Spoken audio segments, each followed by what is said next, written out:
I need you too. I need you too. If you want me to. Cet épisode commence avec Savas, qui vient d'apprendre qu'il va bientôt devenir père, et veut le crier sur tous les toits. Meriem lui demande de ne rien dire pour l'instant, ils le feront au moment convenable. Alors il la prend dans ses bras, et lui dit qu'il l'aime tellement. Elle répond qu'elle l'aime aussi. Pendant qu'il parlait encore, la caravane s'arrête, et il se demande ce qui se passe. Une fois dehors, il voit Borchou en train de se plaindre du fait que Goklou, l'a rendue comme son assistante, a tout lui demandé dans la caravane. Elle demande à Savas à faire une pause, puis elle s'en va dans les bois.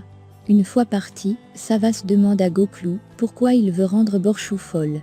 Il répond qu'il a juste joué avec elle, et elle est devenue ainsi. Puis Goklou demande à Savas pourquoi il est autant heureux. Il dit ensuite que la dernière fois qu'il a vu Savas heureux de la sorte, c'est lorsqu'il avait marqué un but, lors d'un match, lorsqu'il était numéro 9. Il dit ensuite « Mais aujourd'hui tu es même plus heureux ».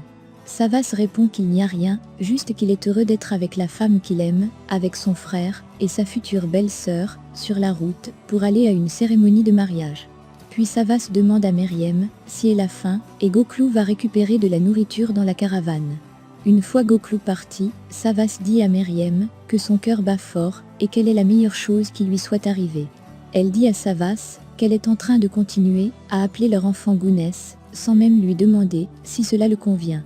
Il répond qu'écouter ce nom de sa bouche, il ne peut pas rêver de meilleur nom pour leur enfant. Alors Goklou arrive avec la nourriture, et ils s'en vont. De loin, l'homme de main d'Octet est en train de les suivre. Nas est dans sa chambre, à regarder le livre que Beck lui avait offert, lorsqu'une employée de la maison arrive, et lui dit qu'elle a de la visite. Elle regarde, et voit que c'est Belize. Elle la prend dans ses bras, et lui demande comment elle va. Belize répond qu'elle pense qu'elle ne peut plus être bien un jour. Belize dit ensuite qu'elle se préoccupe pour Nas, car depuis 3 mois, lorsqu'elle appelle, Nas est toujours à la maison. Nas répond qu'elle n'a envie de ne rien faire. Alors elle sort le couteau de son sac et le donne à Nas, en disant qu'elle l'a trouvé dans les affaires de Beck. Elle dit ensuite qu'il l'avait caché, car il ne voulait pas que je sache qu'il t'aimait. Nas récupère le couteau, et Belize lui dit qu'un jour ça ira pour le mieux. Ensuite elle demande le lieu de mariage de Savas et de Meriem, car elle aimerait leur faire une petite surprise. Nas note l'adresse du mariage sur un papier et la donne à Belize. Elle demande ensuite à Belize si elle a les nouvelles d'Octet. Celle-ci répond qu'elle était à la police et ceux-ci n'ont rien de nouveau le concernant. Elle dit ensuite à Nas de ne pas s'en faire car il est sorti de leur vie pour toujours, cette fois-ci. Savas et Meriem sont en forêt à se balader et à ramasser les fruits sauvages. L'homme de main d'Octet est toujours à les suivre en cachette. Ils sentent la présence de quelqu'un et se mettent à appeler Borchou.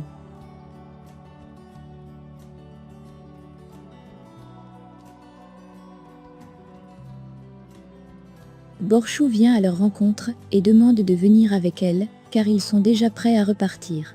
Une fois parlé ainsi, ils s'en vont. De son côté, l'homme de main d'Octet continue de les suivre de loin. Puis loin, à Berlin.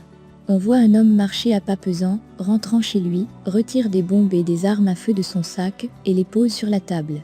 Puis il enlève la prothèse de son pied et se couche sur son lit. Cet homme n'est nul autre que Octet, qui n'est pas mort lors de sa chute, mais a néanmoins perdu une jambe. Pendant la nuit, Savas, Borchou, Goklou et Meriem sont à la Belle Étoile, à boire du café. Savas demande si elle a froid, pour qu'il rentre dans la caravane. Elle répond que non, tout va bien. Voyant cela, Goklou se lève, et va chercher des couvertures supplémentaires. Une fois parti, Borchou, voyant Savas et Meriem, avec un grand sourire aux lèvres, leur dit qu'il y a quelque chose qui se passe. Savas répond qu'il n'y a absolument rien. Il dit ensuite « Tu as eu tellement l'habitude de nous voir tristes, au point que nous voir un peu heureux te paraît étrange. » Borchou répond qu'elle sait qu'il se passe quelque chose, mais elle est prête à accepter ça pour le moment. Goklou revient avec les couvertures, et les leur passe sur le corps. Alors Meriem se met à se rappeler du jour où son père est mort dans la piscine, et comment Savas était là pour elle. Il lui demande si tout va bien, elle répond qu'elle est triste, car son père ne verra jamais Gounès. Elle dit ensuite qu'ils n'ont jamais eu le temps de s'asseoir et de causer en paix de la sorte. Goklou répond qu'elle a raison et se rappelle le premier jour où il a rencontré Borchou lorsqu'il voulait les renseignements sur l'accident. Et ils se mettent tous à rigoler. Alors ils continuent à se rappeler du passé et des différentes étapes qu'ils ont eu à traverser pour se trouver là aujourd'hui.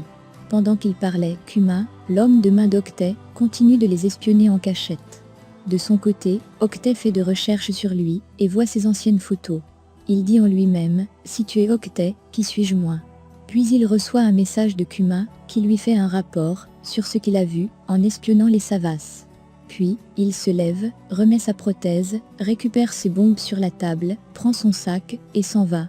De l'autre côté, Yudal est dans sa petite maison, à regarder les photos de la mère de Jasmine. Elle vient le voir et découvre la photo. Elle dit à Yudal qu'elle n'a pas cette photo. Il répond que personne ne l'a. Il dit ensuite qu'elle avait fait cela pour lui seul, il y a longtemps de cela. Alors Nas arrive et demande à parler avec Yudal. Voyant cela, Jasmine voulait sortir de la pièce pour les laisser seules. Mais Nas lui demande de rester, car elles sont des sœurs à présent. Elle soumet un problème émis par le service juridique de l'entreprise et Jasmine lui propose de l'aider, si elle le veut bien. Elle accepte et elles se mettent à débattre sur le sujet.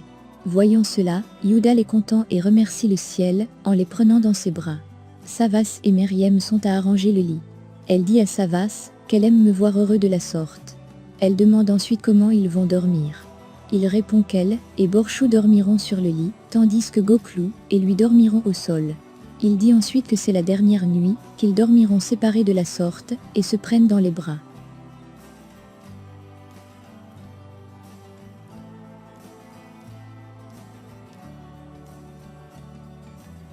Goklou et Borchou sont à essayer de récupérer les sacs de couchage. Ils se rendent compte que Savas n'a pas mis le bon sac dans la voiture et Borchou propose de dormir avec Goklou. Une fois dans la caravane, elle dit changement de plan, qu'elle va dormir au sol avec Goklou et les Savas peuvent dormir sur le lit. Le lendemain matin, il arrive au lieu du mariage et Borchou est en train de préparer Meriem. Une fois terminée, elle revient et dit à Savas qu'elle est prête. Alors celle-ci sort de la salle et avance vers Savas. Il arrive devant le maire et celui-ci leur marie très rapidement. Une fois la cérémonie terminée, Savas et Meriem les annoncent qu'elle est enceinte et qu'elle attend un enfant. Alors ils sont fous de joie et se félicitent entre eux. Alors, soudain apparaît Octet avec une arme et un sac et avance vers eux. Le voyant avancer vers eux, Meriem est surprise et demande à Octet comment il a fait pour être en vie. Il répond qu'il est belle et bien en vie, mais il a payé le prix. Il soulève son pantalon et les montre sa prothèse. Celui-ci lance son sac plein de bombes sur le sol et sort de sa poche une télécommande. Il dit qu'il va les tuer tous et dit à Meriem qu'il l'avait prévenu qu'il devait la retrouver, peu importe où elle se cache, sur la surface de la terre. Il dit ensuite qu'il va tuer Savas en dernier, là il aura le temps de voir tous les autres mourir.